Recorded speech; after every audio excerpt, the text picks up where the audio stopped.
Hey guys, Old Guy Gaming here, back again with another Magic the Gathering Arena video with something a little bit different today. Just a little bit of commentary as opposed to gameplay and deck reviews as I've been doing so far. And tonight we're going to be talking about Magic the Gathering Online and Magic the Gathering Arena. And will at some point in time, if Magic the Gathering Arena will ever replace the established MTGO. So to be able to compare the two applications, we really kind of need to look at why does Wizards even need two digital formats of their game? Obviously, they have the paper product, which we're all used to buying and playing. So why do they need not one, but two digital formats for their game? So you need to kind of dig back into the history a little bit when talking about these two applications.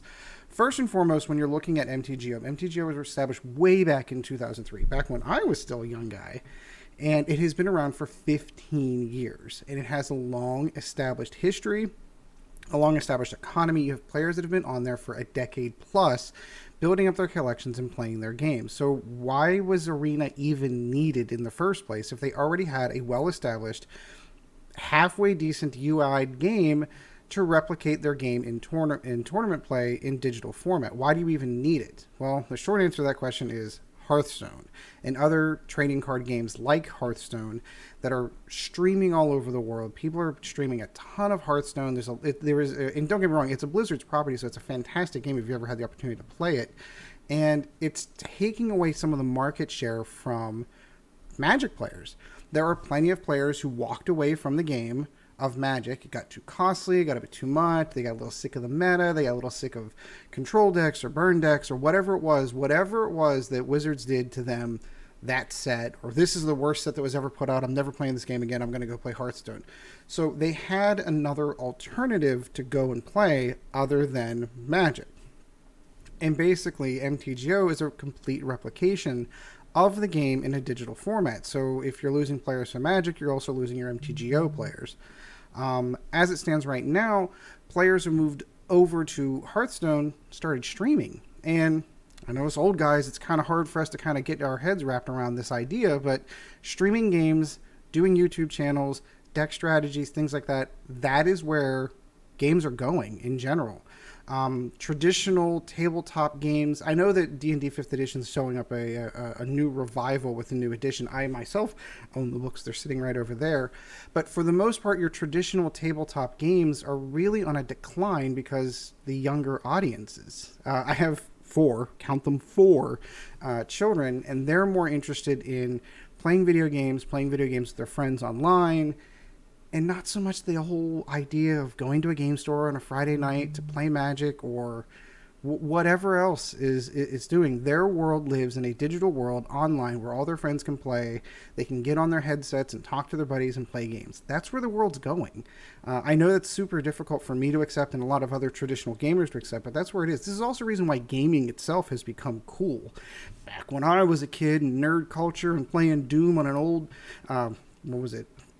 God, it had to probably be my old 235 hertz computer when we were playing Doom back in those days. We were the nerds. We were the ones that weren't cool. Nobody liked you guys are playing video games online. That's stupid. Well, now that's kind of an accepted part of today's cultures. Playing video games is cool. Being in, going out and getting the new Spider-Man game that came out for PS4, or playing the new Xbox whatever shooter, or games like Fortnite, for example. And I'm going to go back to the Epic Games example here in a second when it comes to the comparisons between these two games, but that's where the world's going. That's where all the money's getting spent, is on video games, online experiences, and being able to play with your friends online. And Wizards wants to get in on that. But MTGO has a really steep buy-in for these games. When you compare them to games, I don't know, like Fortnite, and let's get into that example now. You take a look at a company like Epic Games, for example. When they were developing Fortnite, they were developing that game to be the save the world game, and that the battle royale was really kind of an afterthought. It really was not their primary game that they were working on. They really wanted Save the World to be the premier version of playing the game of Fortnite. Has anybody here played Save the World? Honestly, I know my son bought into it whenever it was in the Kickstarter, and I think he's got a Save the World account. I never see him play it.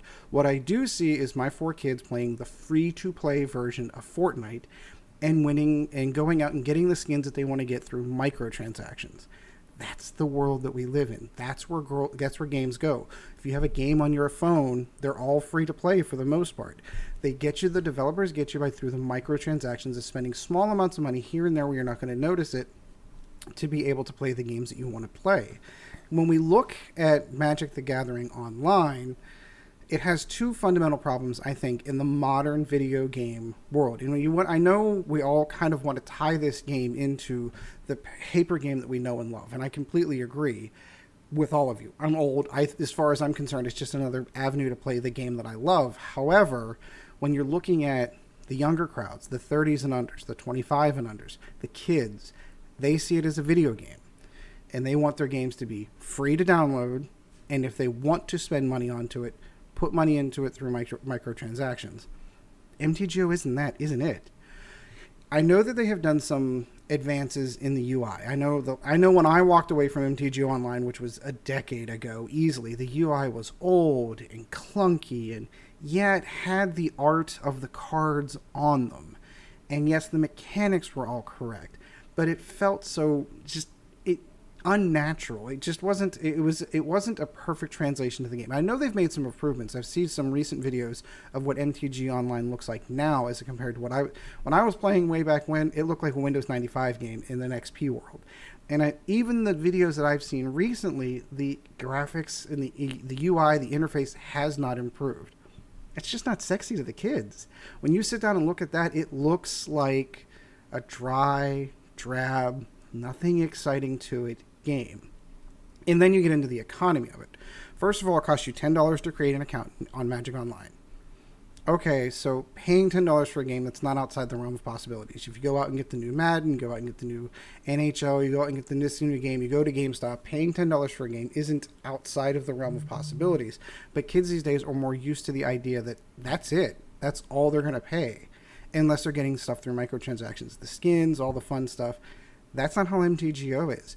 You do get a stock couple of cards that they kind of toss in your direction and some tickets, but if you really want to start playing those games, you need to put money into it. You need to put a lot of money into it, especially if you want to play in the modern format.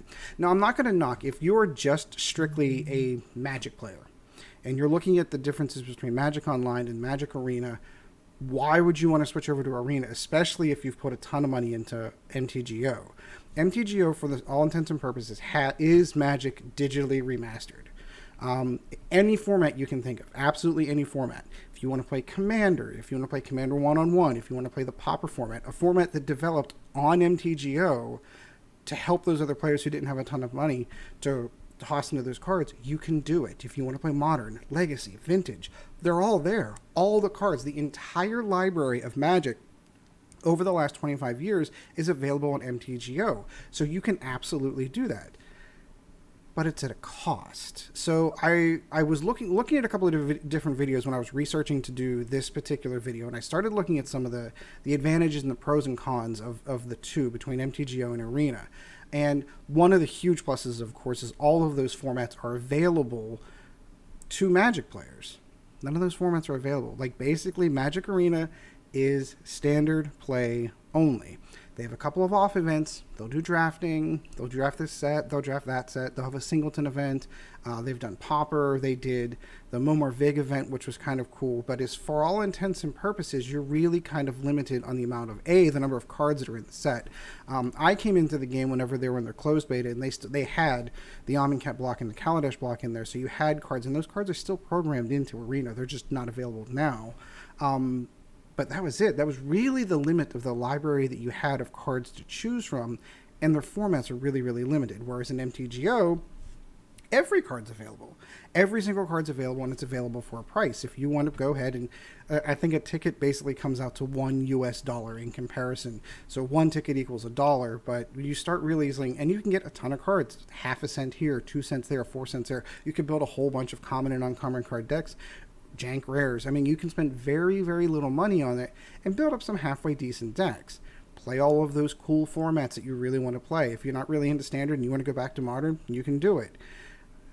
This is where the trick comes in, though. And this is where I think that MTGO is eventually going to be replaced. Not today, definitely not tomorrow, and probably not next year or the 2 years, because they've got 25 years worth of cards to put in. But their scope for Arena is only Standard play at the moment. Upon its release, they wanted the game to be prepared and ready for standard. That's where they wanted to go. But now they have cards that are already in their previous library, and they've stated publicly, Wizards has stated publicly that they have plans to do something with the cards that you have purchased, or the packs that you've purchased, and the decks that you've built in older formats as they rotate out. So there is a plan in place. So does this mean we're going to go into some area of Arena Modern? Maybe. Maybe they might do that. But I honestly feel that it's difficult for me to wrap my head around the idea of Wizards maintaining two digital products at the same time. I know that they have pulled developers off of MTGO to get MTGA where they need it to be as far as the development time is concerned. So to me, I feel like it's only a matter of time now. The UI in Arena is much, much more modern. It's something that a Hearthstone player would most likely recognize. The cards are animated. You drop down a Nullhide Ferox and it explodes off of the board. Carnage Tyrant, my personal favorite, is screaming across the board as he's going into a card. It's cool. It's fun. And I can imagine kids looking at this going, that's amazing. When my 10-year-old plays, when my 13-year-old plays, when they're sitting down here playing Magic on my decks, that's their favorite part of the game, is dropping those big cards, the sounds, the flashy music. I recognize us old guys are like, I just want to play Magic. And you're right. I agree. But we're not the target audience for where MTGA is eventually going to go. So, in my honest opinion, I think at some point in time, MTG Arena is going to migrate over, and it is going to be the standard play. Now, there's a few things it lacks. First of all, we don't have friends.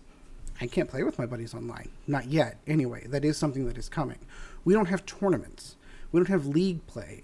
We don't have any of the cool things. Like, none of the formats are there. Modern's not there. Legacy's not there. Vintage isn't there. They had a Pauper event, but their Pauper event was limited to the common cards in the sets that they've already put in.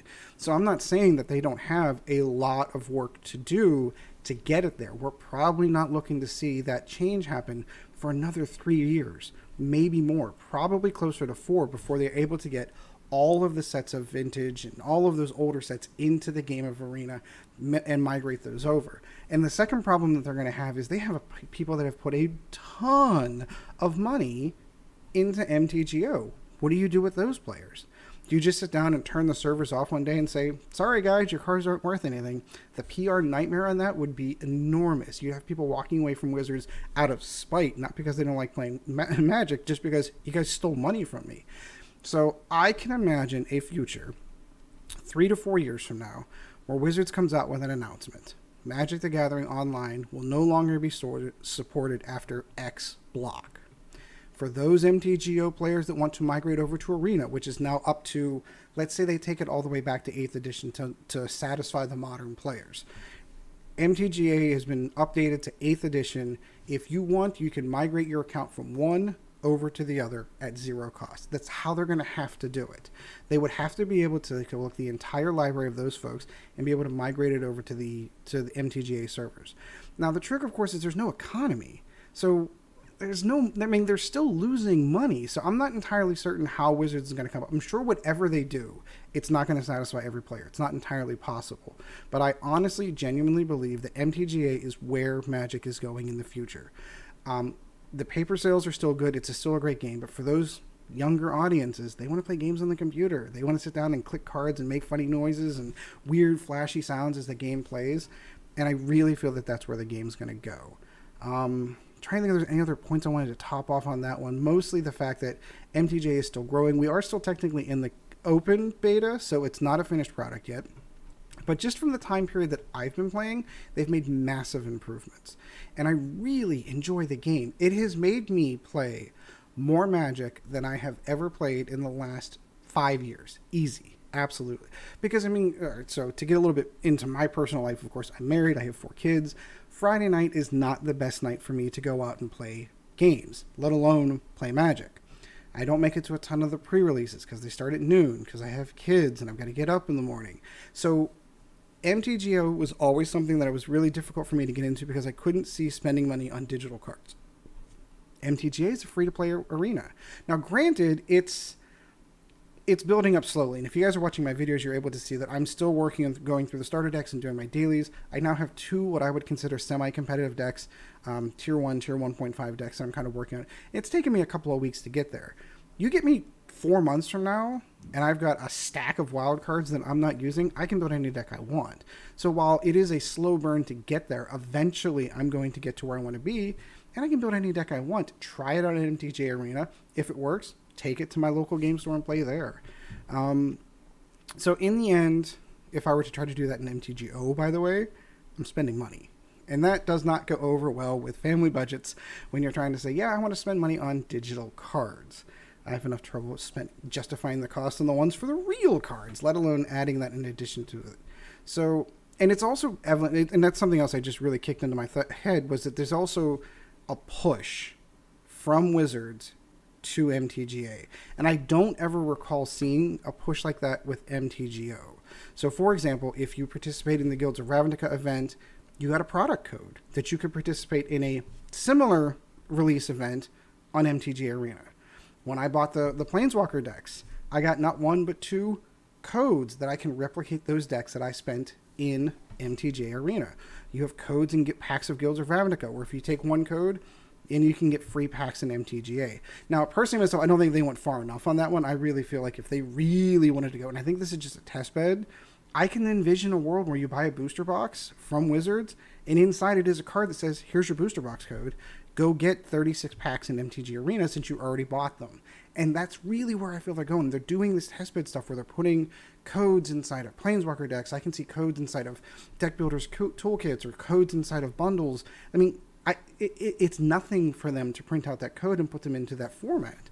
So I just really feel that is the direction that Wizards is going. And I think a year from now, when we're looking at 3 more blocks of whatever Return to Ravnica turns out to be in that 3-block set, all of those sets are going to be digitally able to be purchased in real life, and then I can have the digital version as well for free. As long as I'm putting the money on the real product codes, I'm getting product codes to go along with them. And I think that's what's really going to drive MTGA over the top, to be perfectly honest with you. So I'd love to hear your thoughts. I'd love to hear where you are. How many people still play on MTGO? If you are still playing on MTGO, I can feel your pain if you're going to lose some money if it does end up going away. First of all, don't get rid of your sets. I think that we are legitimately 3 to 5 years before MTGA even comes close to being in a position where it can replace MTGO. However, I think it's coming, and I think the writing's on the wall. So I hope you enjoyed the video. If you like more of these, me just talking and stream of consciousness thoughts coming out, let me know in the comments below. If you like the video, of course, like. And I do have a Patreon if you are so inclined. That is patreon.com/oldguygaming. So until then, we'll see you in the arenas, guys.